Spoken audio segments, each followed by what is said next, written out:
بسم اللہ الرحمن الرحیم۔ السلام علیکم زینب ٹی وی کے ناظرین، آج کے درس حدیث میں خوش آمدید۔ ناظرین کرام، درس حدیث کا موضوع ہے مومن مرد اور مومن عورت پر تکلیف اور پریشانی کیوں آتی ہے۔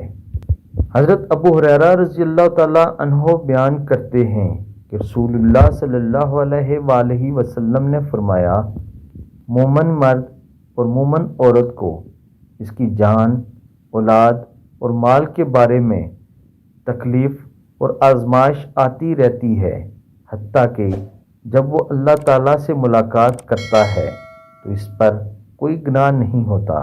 ناظرین کرام، مفہوم حدیث یہ ہے کہ مومن مرد اور مومن عورت پر اللہ تعالیٰ کی طرف سے امتحانات آتے رہتے ہیں، اور وہ امتحانات تکالیف اور پریشانیوں کی صورتوں میں ہوتے ہیں، اور جو شخص ان پریشانیوں اور تکالیف کو اللہ تعالیٰ کی طرف سے سمجھ کر صبر کر لے تو اللہ تعالیٰ اس کو بڑا انعام دیتے ہیں، اور وہ شخص جب اللہ تعالیٰ سے ملاقات کرتا ہے یعنی فوت ہوتا ہے تو اس کے پاس صرف اور صرف نیکیاں ہوتی ہیں، اجر ہوتا ہے، اور اس کے پاس کوئی گناہ نہیں ہوتا، جس کی وجہ سے اللہ تعالیٰ اس کی مغفرت فرما کر اس کو جنت میں داخل فرمائیں گے۔